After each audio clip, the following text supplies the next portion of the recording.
We have some huge pros that can no longer qualify for globals. Today we are discussing the last chance finals, where 50 of the best duos on the region will be competing for a first prize of $20,000, as well as the final 3 remaining global spots. But if you didn't make these finals, then your chances of making the global championship are officially over, and for a lot of big names that is the case. Let's start off by talking about the biggest of the lot, which is of course Mongraal. Now he is someone that had a really tough last chance campaign. In the first set of qualifiers, he didn't even make it into the top 300 duos, finishing in 744th place with his teammate Tommy UK, and it didn't feel great watching them. It did feel like a fairly unambitious team. They weren't making endgames, they had hardly any eliminations, only 17 kills between them, an average of 1.55 per game in a format with no elo. It isn't great at all, if we're being honest, and I think questions do have to be asked. I know this was the Mongraal IGL experiment, so we do have to be a bit patient with him. I've said many times on this channel that the way Mongraal is going to develop his game in the future is if he learns to lead, so he doesn't have to rely on other players to guide him through the end game. But of course that is going to be a process. He's not going to be a great IGL on day one, and this did feel like the first step of many. He did play this tournament with Tommy UK, someone that doesn't have a vast history of good placements, so I just feel like this team wasn't really at the level required, and it does mean we have to ask some questions about Mongraal's future, because it's been a very tough year for him. He's only made 1 divisional cup in 2026, and we do have to ask the question of whether he can still attract good teammates, or whether the likes of Tommy UK are going to be the new normal for Mongraal. And listen, I do hope that Mongraal gets back to his best. He is a legend of the game and of UK Fortnite as well, but I do have to say that over the past few months he has been declining. Hopefully he can reset his career, hopefully he can start playing at the level that we've seen before, but over the past few months it hasn't been great, if I'm being honest. And if you're wondering, he wasn't able to play the second set of qualifiers. Potentially this was due to some personal circumstances. I don't know what happened, but fair to say it's not a great sign for Mongraal going forward. Now we have many more big duos that can no longer qualify for globals, one of them being Panzer and Pinq, and this does cap off what has been a pretty tough year for Panzer. I say that he actually started off the year really well. He won a divisional cup with Yapko in season 1, they qualified for the Esports World Cup LAN together, so things were looking good. Unfortunately, they haven't really showed any consistency, their performances fell off, they did ultimately split, and since then Panzer has been struggling to find a stable teammate, and ultimately playing with Pinq, it's a very new duo and it simply didn't work out on this occasion. It's definitely a shame considering the fact that Panzer came 3rd at globals last year. He was showing great levels in 2025, but ultimately he has failed to replicate that this year. Hopefully solo FNCS can be a chance to show what he can do, but he won't be going to Antwerp, and neither will Pinq, someone who did really well with Malabuka and Wox last year. So 2 players with obvious quality, but neither of them have been really able to get it going this year. Pinq, someone who's also struggled to get a stable duo as well. Maybe if they can find a more consistent team, then we could see both of them competing back at the top level. Now TaySon Merstach also failed to qualify, and honestly I am not shocked in the slightest. Merstach has had a really tough year. 11 months ago he was the global champion, and now he hardly qualifies for any divisional cups. He hasn't made either of the majors this year. It has been a little bit disappointing from the Latvian pro, and there have been a couple of good signs. He did win a divisional cup with Pinq, a couple of good moments, a couple of flourishes, but ultimately too many times he just hasn't turned up. And it's the same thing with TaySon, he has also been declining, so ultimately I'm not really surprised that these guys missed out. Yes, they do have moments of quality. I mean, they nearly qualified for Major 2 Grands, they came 2nd in one of the LCQ games, so what could have been potentially, but too many times this year we just haven't seen what we'd expect from them. And Merstach has vowed that he will be back in 2027, so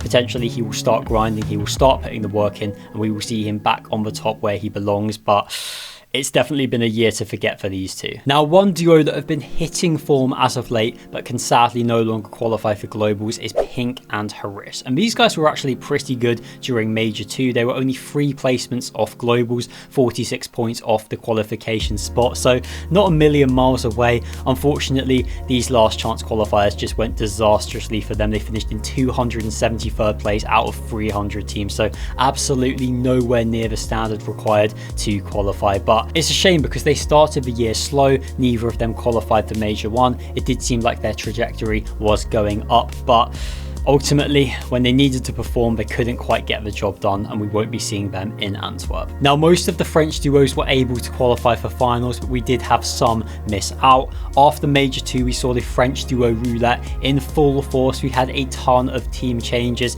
Akira and Kurama split, as did Podesai and Sato, as did Skyjump and Mumsy, so we had wholesale team changes. Of those 6 players that I just mentioned, it was only Kurama that has missed out on these finals. Him alongside Werex did fail to make it, and they can no longer qualify for globals, which is a real shame. Kurama is someone that was great at times this year. He was excellent during the off season. He did win a divisional cup this year too. He looked good at times, but ultimately he has kind of declined since the Summitland. He did stick with Akira for a bit too long when they weren't performing, so we know he's a hard worker. We know he'll come back, and we know he'll be great during the off season and during solo FNCS as well, but ultimately we won't be seeing him or Werex at this LAN. In terms of the other French teams, we had Akira and Podesai qualify, as did Mumsy and Sato, as did Skyjump and Ju.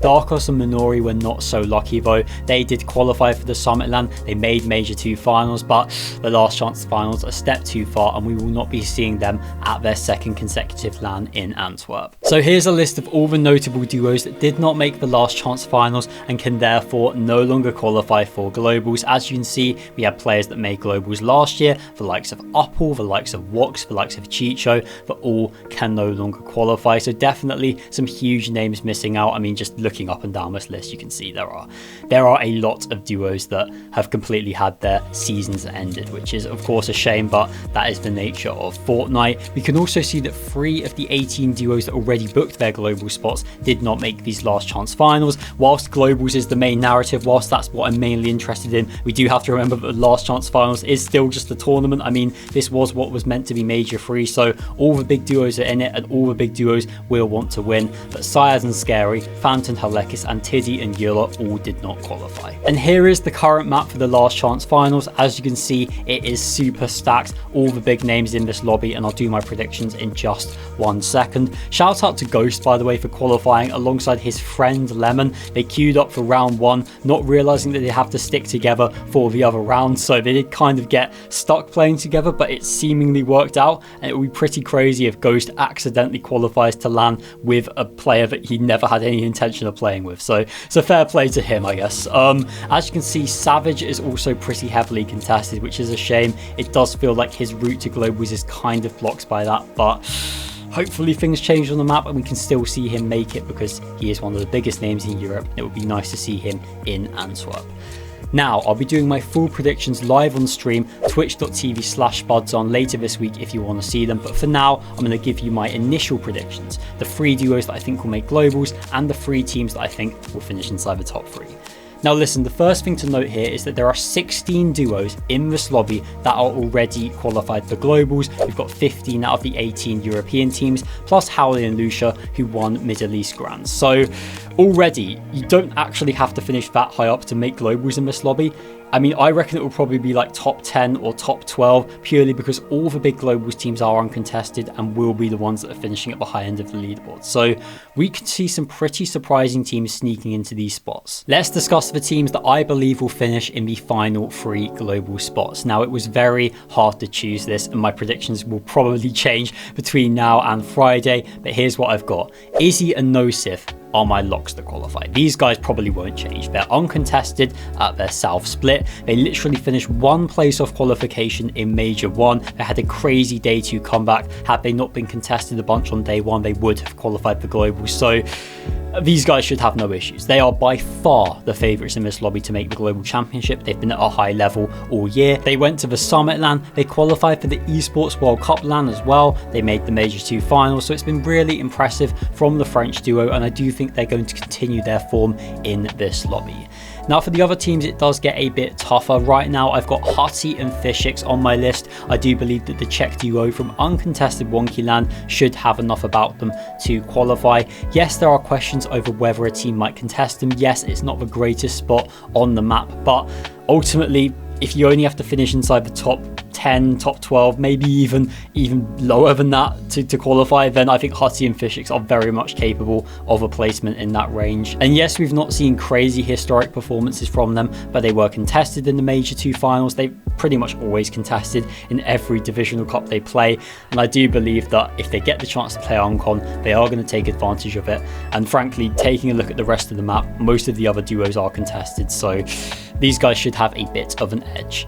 Now, in terms of the third team I wanted to pick, I was going to go with Frosty and Josh75. I really like the split that they're playing at. Frosty came first in the Div Cup Opens alongside Bevies from that split. They also got 8th in the Div Cup Finals, so they definitely know that area of the map. Unfortunately, they are now contested there, which may well end their chances of qualification. Remember, this is a consistency format. There are no points for winning games. All that matters is finishing high up after 6 matches, so you can't really afford to be contested in this kind of format. So listen, I can't go for Frosty and Josh for now unless they do become Uncon. I'm going to pick Vidil and Pradaj as my third Globals team, and that's because they do have an Uncon spot right in the top left corner of the map. Yes, it's not the craziest split. Yes, you are a bit too close to Vika and Malabuka, who will probably be griefing and conditioning ahead of Globals, but again, looking around at the map, who else am I meant to pick? I mean, everyone is contested. It really does feel like all the Globals teams are Uncon and everyone else is fighting for any kind of loot that they can muster up. So it's anyone's guess as to who's going to do well in these finals. We'll have to wait for the map to evolve to open up. But right now, I think Vidil and Pradaj are going to be my third team. And actually, this is a solid duo. Of course, they did form pretty recently. Pradaj is a hard IGL. Vidil can fall into the fragger role for this team. So I kind of like what I'm seeing from them, and if they can make the most out of their drop spot, then they could qualify. We'll have to see how it goes on Friday. Now listen, let's talk about the top 3. We can't forget that this is still a tournament with $20,000 on the line for the winner. All the top teams will be fighting for first place. Now, honestly, picking a top 3 is really difficult. Third place, I'm very much stuck on. I really like that top right-hand corner of the map with Cammy Uncon, with Velo Uncon, with King Cringe Uncon. Any of those teams could make it in. For now, I'm going to put Focus and Thomas HD in third place, uncontested Heatwave Harbour. Yes, there's a lot of teams around them. Yes, potentially they could end up being conned, but ultimately they are Globals qualified. They can condition anyone around them. They've got a bit of aura in that spot, so I could see them doing well. They didn't really have the ideal Major 2 grands, but they were very unlucky with zones. They were also contested on day 1, so things didn't really go in their favour. Potentially, if they get a more lucky grands, let's just say, if things just don't completely go wrong for them, I could see them doing very well. Now, I may have the most boring top 2 out of any predictor, but I mean, it kind of writes itself. In second place, I've gone for Shark and Teeny. This is exactly where they finished in Major 2. They've looked unbelievable lately. They're aggressive, they key well, they understand how to play the mid game from Calamari Canyon, they build surge bases, they can key all the teams around them. They're going to do really well. They're going to do really well, but of course, the team that are going to win is Sky and Scroll, and honestly, I don't really see the argument against them winning. They, of course, dominated Major 2, one of the best Grands performances I have seen in a very long time, so I mean, how can I not put them in first? How could I not put them in first? They're uncontested at Frosted Flats as well. Hardly any teams around them in that northeast corner of the map. So things are looking pretty bright for the Danish duo. I do believe they're going to continue their excellent form in this tournament. Of course, this is the exact same meta that we had during Major 2 only a week or so ago. So not much has changed. They should still be really good, and they are my picks to win the Last Chance Finals. But listen, let me know if you agree in the comments. Let me know who you think is going to qualify for Globals. What do you think about the duos that didn't make it? What do you think Mongraal's future is going to be? What about Merstach? What about Panzer? I want to hear what you guys think. Thank you very much for watching the video. Please subscribe to the channel to stay up to date with European Fortnite news, and I will see you in the next one.